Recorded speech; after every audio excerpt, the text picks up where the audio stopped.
The dripping. My brother shut the door of our apartment with a long, exaggerated sigh. He walked right to the fridge to grab 2 tall Bud Lights from the fridge, one for him and one for me. "Tough day at work?" I said. "Same as every day." He drank half of his beer in a few quick gulps. "Finish that beer and you'll forget all about it. Maybe after 3 I'll forget. Or maybe I'll just be too drunk to care."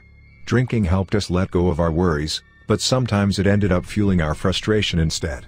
Tonight was one of those nights, fueled completely by frustration. We split a 6-pack of Tall Boys and a pint of rum. We could have kept going, but we knew we would regret it. Our lives had gone like that for a few years now: go to work, come home, drink, repeat. For a while life was fine that way. At least we always had something to look forward to at the end of the day. Lately it was beginning to wear us thin. The sleepless nights, being hungover and nauseated all day, it didn't feel worth it anymore. Unfortunately, that little bit of fun at the end of the day was all we had. Without it I wasn't sure if we'd have anything in life to look forward to. "I'm tired," my brother said. "You want to lie down?" "No, of everything," he scowled. "I don't know if I can stomach work tomorrow." Tomorrow was a Friday and the weekends were always the worst. "Call in sick." "I'll just have to go in the day after that. Hardly feels worth it. Get some sleep. Things'll be better tomorrow." He nodded and made his way to bed. It was the only advice I had to give, and I'd been telling it to myself for as long as I could remember. Life had been crummy for years, but I kept pushing through, hoping that tomorrow would be better.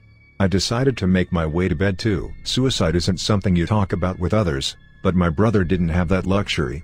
We lived together, paid rent together, and had no secrets from each other. I believe that's why he felt he had to bring it up with me. Leaving me in the dark probably didn't feel like an option. When he told me he wanted to end things, I should have been mad. I should have told him he was being stupid and that there were other options. The truth is I felt the same way he did. I can't explain it in a way that makes sense. Suicide never makes sense. All I can say is that my life felt incredibly difficult. Getting out of bed, taking care of myself, cleaning and laundry, the list went on. Work, rent, bills, the stress of it all. Sometimes I felt like I had been alive for 100 miserable years. I was barely finishing my 20s. I know it probably wasn't the best decision to make, but it felt right. So we decided to go through with it. We would do it together just like we did everything. The day finally came on a night we chose with no significant value.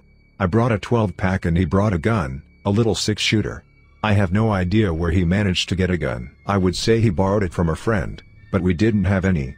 Maybe someone from work loaned it to him for the night without asking too many questions. "Left or right?" my brother asked after putting both of his arms behind his back. "Left," I said, and he opened his hand to reveal 2 bullets. "You picked the bullets so you shoot," he said.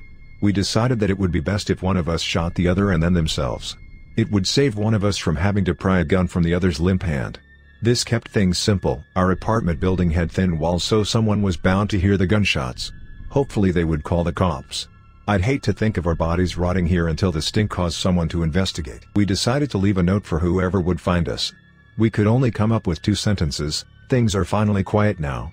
Sorry about the mess." That would get the message across. When the beer was gone, we both went to our bathroom and climbed in the tub, which we determined would allow for the easiest cleanup. We sat facing each other for only a moment. "I'm ready," he said softly.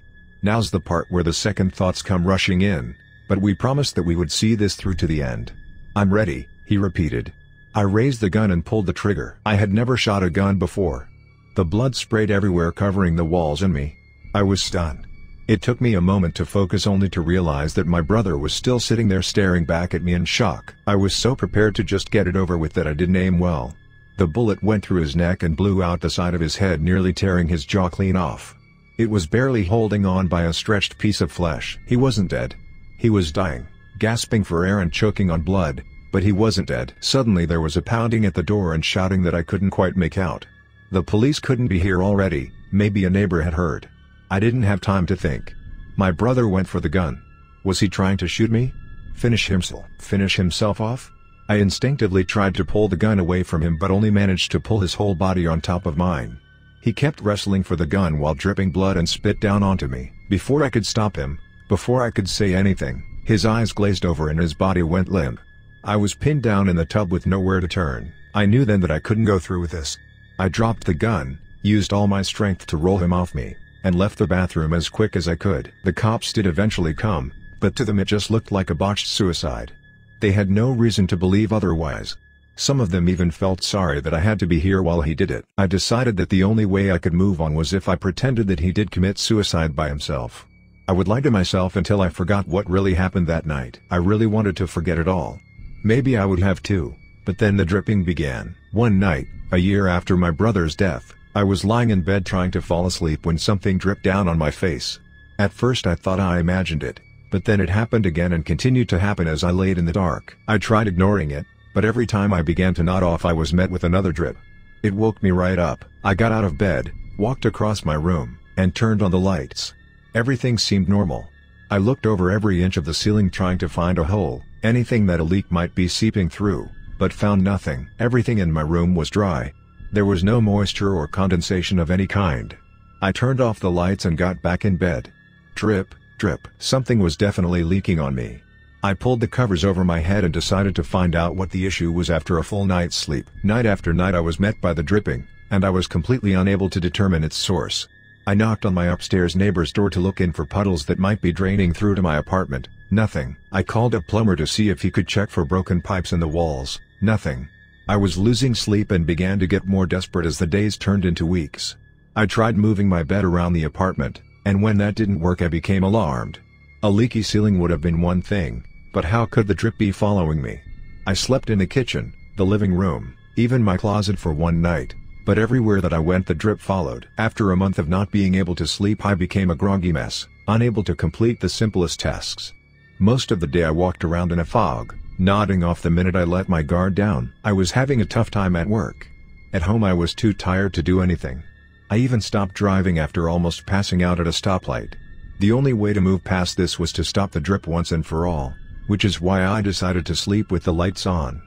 Maybe if I woke up with the lights on I could see where the drip was coming from and finally put this to rest. I went to sleep just like any other night, only this time leaving the lights on. I figured this was my best shot. Falling asleep was not hard with how exhausted I had been. I awoke and noticed my cheek was wet. There it was, that damn drip. I opened my eyes and froze. As I looked up to find where the drip was coming from I saw someone standing over me. They vanished the moment I came to my senses, but I know what I saw. My brother was standing over me, watching me while I slept. His skin was gray and his eyes turned yellow, but I knew it was him. He was wearing the same outfit from the night he died. He still had a hole in his head. His jaw was hanging on by a thread of skin now, and his tongue hung out the side of his head like a dog panting in the hot sun. Spit and blood rolled down the tongue and was dripping onto me while I slept. From that night moving forward there was no escaping him. In fact, the more I tried to ignore him the more present he became. He started following me during the day, watching me from a distance but always in sight. Standing, watching, drooling. I know he wasn't going to let me forget him or the promise I made. I ignored him for a couple weeks, but I finally had enough. When I began to fear being awake as much as I did going to sleep. That was when I finally broke. On a night of no significant value I came home with a 6-pack of beer. I finished them quickly and wrote a note that simply said, "Sorry." You'd think this would be easier the second time around. I went to my room and went to the top drawer of my dresser. Underneath all my underwear and socks was the 6-shooter. The police let me keep it after a very short investigation. I couldn't just throw it away, so I hid the gun hoping that if I just ignored it long enough I would eventually forget about it. I knew now that wasn't possible. I climbed into the tub with the gun and started to cry. I wiped away the tears in my eyes and saw my brother sitting in the tub across from me. No turning back now. At least this way I'll have finally kept my promise. I raised the gun to my head. At least this way I'll finally get some sleep.